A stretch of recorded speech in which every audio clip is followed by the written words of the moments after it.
ब्रह्मणे नमस्ते वायो त्वमेव प्रत्यक्षं ब्रह्मासि त्वमेव प्रत्यक्षं कर्म वदिष्यामि एतं वदिष्यामि सत्यं वदिष्यामि तन्मा भवतु तद्वक्तार भवतु अवतु मा अवतु वक्तारम् ओम शांति शांति शांति।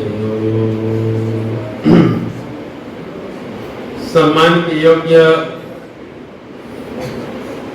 इस महाविद्यालय के प्राचार्य साहेब,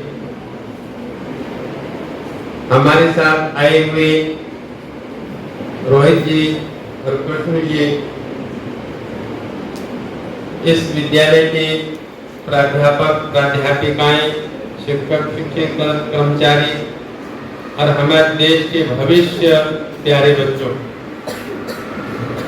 आज आप लोगों के सामने में कुछ आप लोगों से चर्चा करने के लिए मैं यहाँ उपस्थित हुआ हूँ। संसार का हर मानव अपने जीवन में अच्छा बनना चाहते हैं। हर माँ बाप ये चाहते हैं कि हमारे बच्चे अच्छे हों, अच्छाई की कामना करते हैं और बच्चों में भी अच्छे बनने के लिए ही पढ़ाई करने की जिज्ञासा होती है।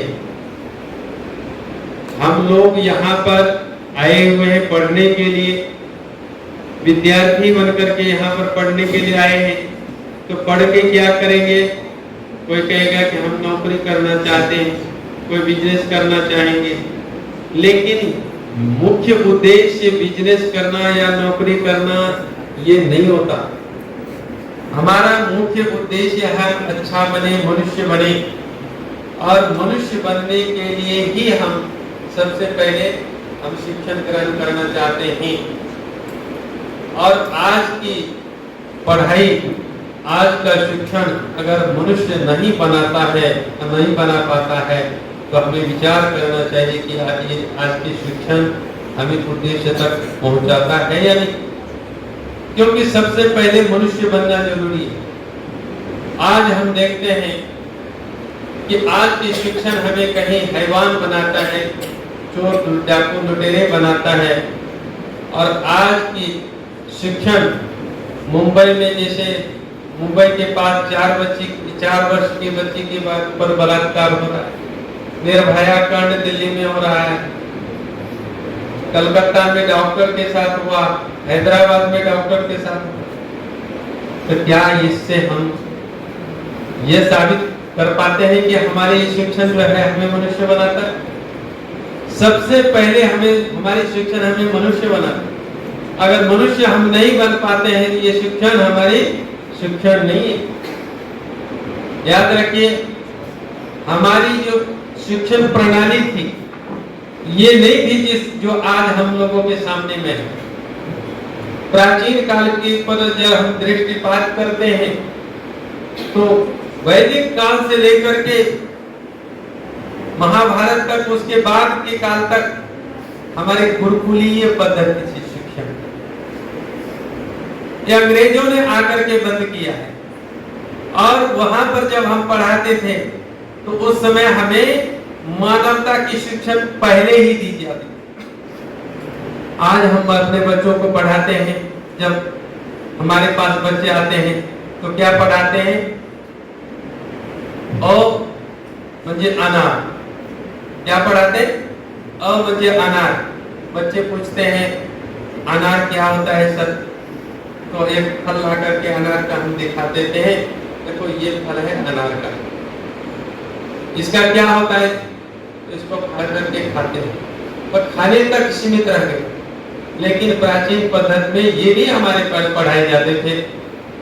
ये म्हणजे अनार, अ म्हणजे अनार, आ म्हणजे आम, ये नहीं पढ़ाया जाता है। ई म्हणजे इमली और वो फल ला करके दिखा देना, ये नहीं होता हमारे यहाँ। तो प्राथमिक जिस समय विद्यार्थी गुरु के पास जाता था, उसी समय ही ऐसे महत्वपूर्ण बातें बताते थे जिससे कि उसके वहीं पर मानव बनने का बीज पड़ जाए। वो पढ़ाते थे, क्या पढ़ाते थे जानते? एक अ म्हणजे अनार नहीं, अ म्हणजे अविनाशी। अब प्रश्न पूछते थे बच्चे, अविनाशी क्या होता है? तो जितने दुनिया में अविनाशी मुझे नष्ट न होने वाली चीज है उनका ज्ञान कराते थे। और अविनाशी इस जगत में परमपिता परमात्मा अविनाशी, अ मुझे अविनाशी, आ मुझे आत्मा, ई मुझे ईश्वर, ऐसे पढ़ाए जाते थे जो जिसका कभी नाश नहीं होता, ये पढ़ाए जाते थे। अ मुझे आत्मा पढ़ाए जाते थे, ये मुझे ईश्वर। प्राथमिक शिक्षण में ही इतनी गहराई थी कि आत्मा और परमात्मा का ज्ञान वहीं से शुरू हो जाता। आज हम एक फल को दिखा करके बस खत्म कर देते हैं।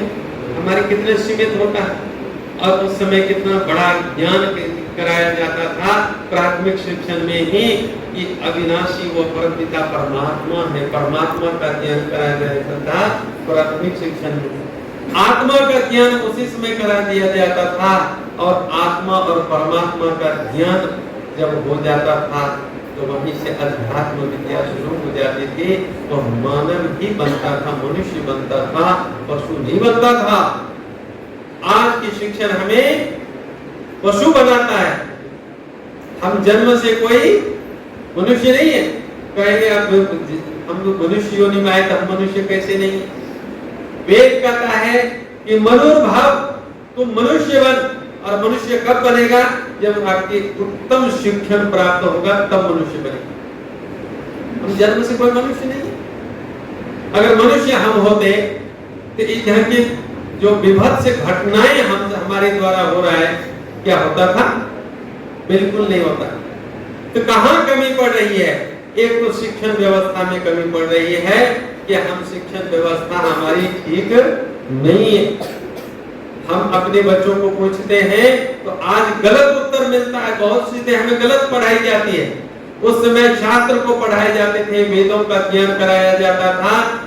सोने की चिड़िया इस देश का नाम, सोने की चिड़िया से पुकारा जाता था। लेकिन वो देश आज कहां पर जाकर के खड़ा है आप जान सकते हैं। सारे विश्व के लोग चरित्र की शिक्षा प्राप्त करने के लिए भारत में आया करते थे। आज भारत ही दुष्चरित्र का स्थान बनता जा रहा है। कि इतना दुष्चरित्रता कि 4 वर्ष की बच्ची को भी नहीं छोड़ा जा रहा। कहां से चरित्र की शिक्षा लेंगे? हमें भगवान श्री कृष्ण की चरित्र सिखाया जाता था।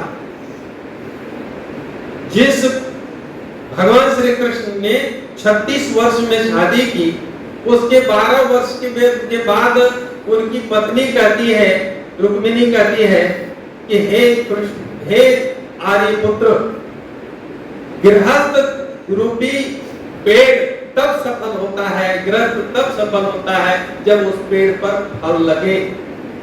तो कृष्ण कहते हैं कि क्या चाहती हो देवी? तो वो कहती है कि मैं ये चाहता हूं कि ये गृहस्थ हमारा सफल हो। जब तक संतान नहीं होती तब तक सफल नहीं होता। अब उसके बाद 12 साल तो वैसे गुजर गया। उसके बाद कहते हैं कि तुमको कैसी संतान चाहिए?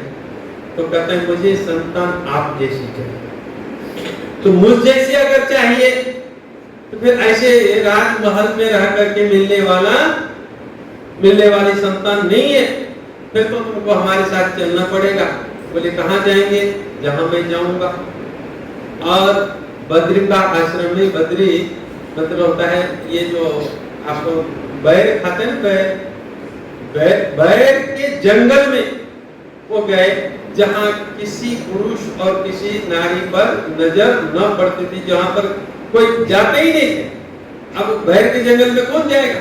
कटीली बड़ी टेढ़ी होती है, कांटे उसके टेढ़े होते हैं। तो वहां जाकर के उन्होंने तपस्या किया। 1 दिन नहीं, 2 दिन नहीं, 3 दिन नहीं, 1 वर्ष नहीं, 2 वर्ष नहीं, 12 वर्षों तक दोनों धरती पर वो सैया, घास की सैया बना करके धरती पर दोनों सोए और वहां पर आदि कंदमूल खाना खाए। और उसके बाद 12 वर्ष के बाद उन्होंने अब तुमको मैं एक संतान दे सकता हूँ। और सज्जनों, विद्यार्थियों, उन्होंने 12 वर्ष के बाद प्रद्युम्न नाम का बच्चा पैदा किया, संतान पैदा किया। और जब बड़ा हुआ तो हूबहू कृष्ण की तरह वो था। अब कहते हैं दुनिया में माँ ही एक ऐसी होती है जो हजारों के बीच में अपने बच्चे को पहचान लेती है, और बच्चा माँ को पहचान लेते। जैसे कि हजारों गौओं के बीच में एक गाय के बछड़े को छोड़ दो, वो अपने आप माँ को ढूंढ लेते और माँ भी बच्चे को ढूंढ लेती। लेकिन यहाँ पर जब उदाहरण हम पढ़ते हैं तो रुक्मिणी चक्कर खा जाती थी, भ्रमित हो जाती थी।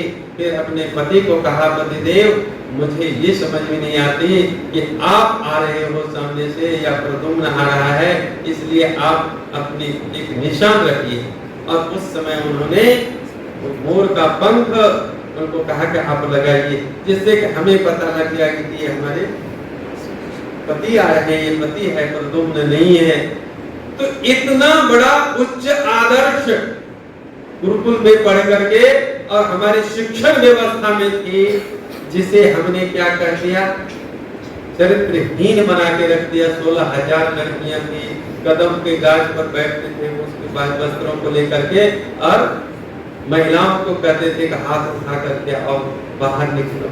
कहाँ हमारी संस्कृति जा रही है, कहाँ हमारी संस्कृति जा रही है? अगर हम अपने महापुरुषों को ही ऐसे बताएंगे तो ये घटना तो होने ही वाली, बंगाल वाली घटना होने वाली है, तो डॉक्टर की घटना होने वाली है, निर्भया घटना होने वाली, क्योंकि हमने अपने महापुरुषों को भी चरित्रहीन बना दिया।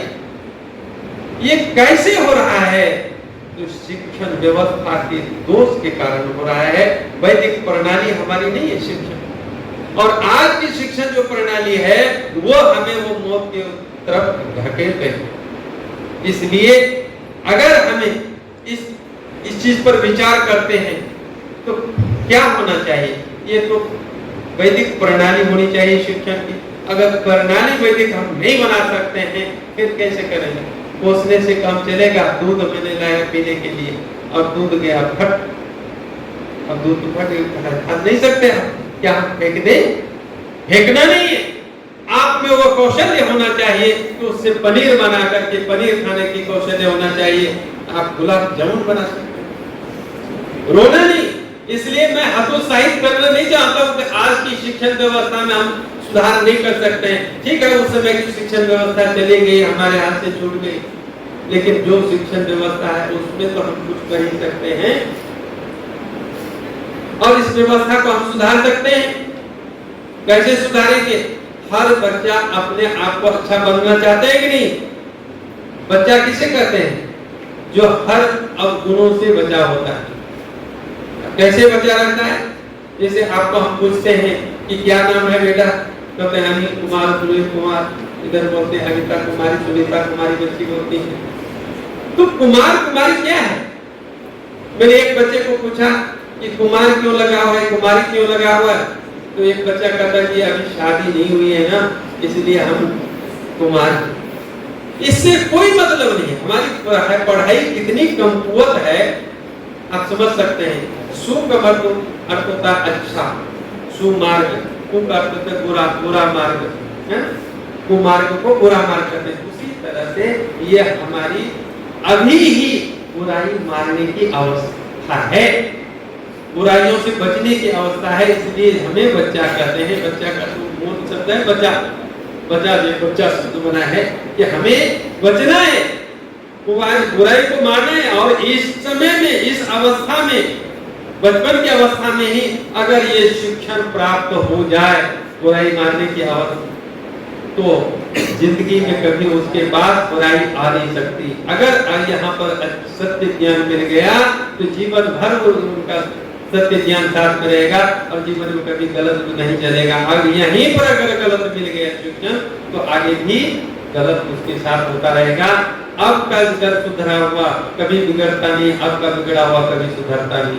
बचपन में अगर लत लग जाए तो वो गलत फिर सुधरता नहीं। इसलिए हमारे यहाँ पर एक और व्यवस्था थी कि हमारी माताएं बहनें इतनी पढ़ी होती थी उनको पता होता था कि माँ का अर्थ क्या होता है और पिता का अर्थ क्या होता है।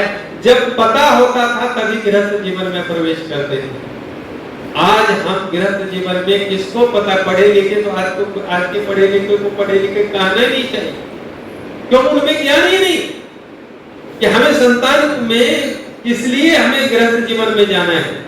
तो संतान की उत्पत्ति के लिए, संतान को बढ़ाने के लिए हमने उसमें जाना है, गृहस्थ जीवन में जाना है। सिर्फ इतना ही जानते हैं, ये नहीं जानते कि हमने एक सुयोग्य समाज को नागरिक देना है, देश को एक सुयोग्य नागरिक देना है, इसलिए गृहस्थ जीवन में प्रवेश कर रहे हैं। ये नहीं जानते। अगर ये नहीं जानते हैं तो वह तो अनजाने में गृहस्थ जीवन में प्रवेश कर जाता है, एक्सीडेंटली हम लोग आ जाते हैं, हमें कोई संस्कार नहीं होता। इसके लिए सबसे बड़ा संस्कार कहते हैं कि माँ का गर्भ होता है।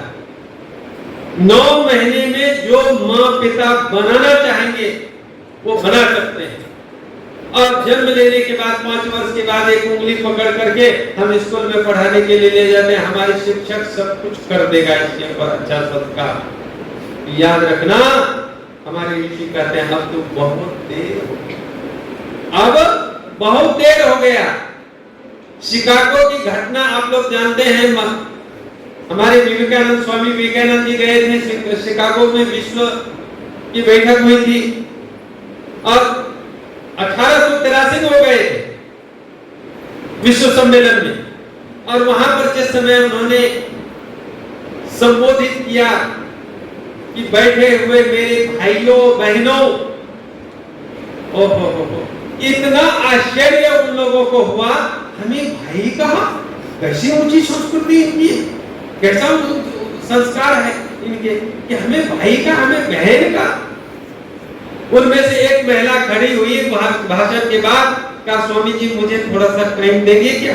बोले कि बिल्कुल देंगे। बोले कि मैं आपका शिक्षण जहां हुआ है उस विद्यालय से मिलना चाहती हूँ। उन्होंने कहा कि बहन आप नहीं मिल सकते हैं, मैं भारत आना चाहती हूँ, आ जाओ, लेकिन आपको विद्यालय नहीं मिलेंगे, वो शिक्षण जिसमें हमें शिक्षण प्राप्त हुआ है वो नहीं मिलेंगे। बोले क्यों नहीं मिलेंगे? तो बोला कि वो मेरी माँ थी, वो विद्यालय मेरी माँ थी और माँ अब नहीं है इस दुनिया में।